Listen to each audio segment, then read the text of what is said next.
Freedom express में आपका बहुत बहुत स्वागत है। मैं हूं अंसर मुबारक और आज हमारे साथ प्रोफेसर अख्तर वासी साहब पद्मश्री वो हमारे साथ मौजूद हैं। हम उनसे समझना चाहेंगे, चूँकि अलीगढ़ मुस्लिम यूनिवर्सिटी पर एक किताब रिलीज़ हुई है, आप उसमें मुख्य वक्ता के तौर पे भी रहे हैं। उनसे हम चीज़ों को समझने की कोशिश करते हैं कि आखिर इस किताब में क्या है, मौजूदा वक्त में इसकी इम्पोर्टेंस क्या कुछ है। वासी साहब, बहुत बहुत स्वागत है आपका। इस किताब को आप किस तरह से देखते हैं? नहीं, ये किताब जो है अलीगढ़ के 100 साल पूरे होने पे दिसंबर 2020 में बहुत लिटरेचर सामने आया है। उसी सिलसिले की ये भी किताब है, लेकिन ये इस एतबार से मुख्तलिफ है कि इसके अंदर बड़ी दर्दमंदी और दिलसोजी के साथ उस के में नज़रिए को भी बयान किया गया है कि जो मुसन्निफ़ का अपना कायम करदा है और जो कल का अलीगढ़ था आज का नहीं उसे नज़र आता, तो वो उस पर तकलीफ़ का इज़हार करता है, जो फितरी बात है। आपको भी लगता है कि कल का अलीगढ़ आज के अलीगढ़ में फ़र्क है?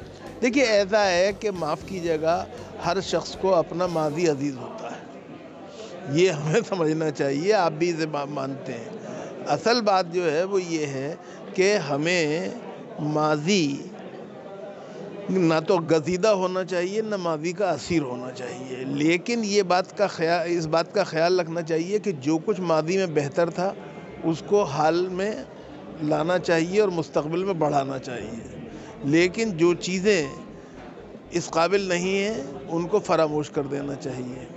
अलीगढ़ का माजी बड़ा मोहतरम बिशान रहा है और ऐसा बात नहीं है, आज भी अलीगढ़ के बाद डिपार्टमेंट जो हैं वो बड़ी अहमियत के हामिल रहे हैं इसमें और हैं, वरना अलीगढ़ को चौथा रैंक क्यों मिलता नेशनल यूनिवर्सिटीज़ के अंदर। आप सोचिए, अलीगढ़ को मिला है तो कोई वजह ही तो होगी ना।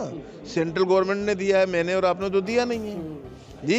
जामिया मिल्लिया इस्लामिया नंबर 1 पे है, अलीगढ़ नंबर 4 पे है, तो एक बात है। और अलीगढ़ का जो हजम है, दायरा है और तारीख़ है वो बहुत वसी है, इसलिए ज़ाहिरी बात है कि वहाँ पे वो तब्दीलियाँ फ़ौरी तौर पे हमें देखने को नहीं मिलती जिसको हम देखना चाहते हैं, लेकिन अलीगढ़ वाले जो हैं अपने अंदाज से काम कर रहे हैं। वो आप ये मत भूलिए कि जब जब कोई वक्त पड़ता है तो आगे आते हैं। अच्छा, जब जब वक्त पड़ता है आगे आते हैं। एक चीज़ आपसे ये समझना चाहेंगे, पिछले कुछ वक्त से अलीगढ़ को लेकर के कई तरह की राजनीति होती रही। CANRCR में हमने देखा बड़े पैमाने पर जो है पुलिस वहाँ पर पहुँची, उसने हंगामा किया, लोगों को मारा पीटा। आप उसको लेकर के क्या कहें? देखिए, ऐसा है, अगर अलीगढ़ के वाले बेदार मग़ज़ नहीं होते, जामिया मिल्लिया इस्लामिया में जो कुछ हुआ, JNU में जो कुछ हुआ उस पर रिएक्ट ना करते तो भी आप शिकायत करते।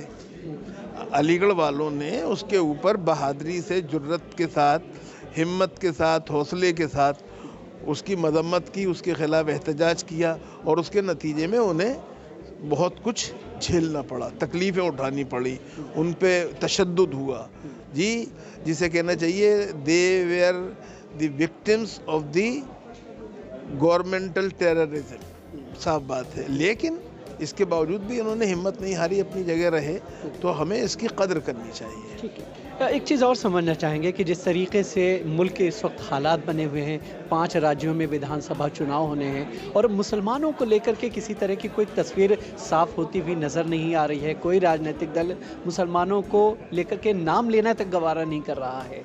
ऐसे में अलीगढ़ जो एक रोल मॉडल के तौर पे था, एक ये कहा जा सकता है कि वो अपने तौर पर गाइड करता था, आज वो भी एक तरह से पीछे दिख रहा है। मेरा ख्याल ये है, अगर आप मुझे इजाज़त दें कहने की, हो सकता है इत्तेफाक आप ना करें और ज़रूर मैं नहीं चाहूँगा कि आप ज़रूर इत्तेफाक करें।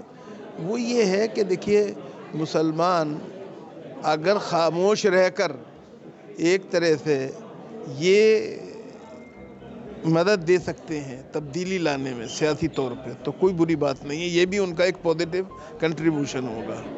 हमें सियासी पार्टियों से ज़्यादा उम्मीदें न रखनी भी नहीं चाहिए, हमें ख़ुद कम्युनिटी से फ़ैसला करना चाहिए और हम नहीं चाहते कि सियासी पार्टियां जो हैं वो अपने सियासी मफादात के हुसूल के लिए और कामयाबियों के लिए हमारा नाम लेकर हमारा इस्तेहसाल करें।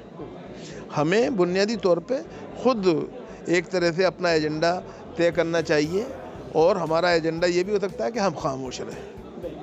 बहुत बहुत शुक्रिया। ये थे प्रोफेसर अख्तर वासे साहब, जिनका साफ तौर पे ये मानना है कि हम अगर खामोश रहें और बेदार मग़ज़ का एक तरह से सबूत दें तो बहुत सारे मसाइल ऐसे भी हल हो सकते हैं। चूँकि अलीगढ़ मुस्लिम यूनिवर्सिटी हो या फिर जामिया मिलिया हो, ये सब एक तरह से तहरीक है जो अपनी हरकत की वजह से, जो अपनी बेदारी की वजह से इस तरह के आंदोलन को बार बार देने को मिलता रहता है। बहुत बहुत शुक्रिया वासे साहब हमारे साथ जुड़े। लेकिन जाने से पहले हम अपने तमाम दर्शकों से गुजारिश करेंगे, अगर आपने फ्रीडम एक्सप्रेस को सब्सक्राइब नहीं किया है तो आप इस चैनल को सब्सक्राइब करें, इसके वीडियोज़ को लाइक करें।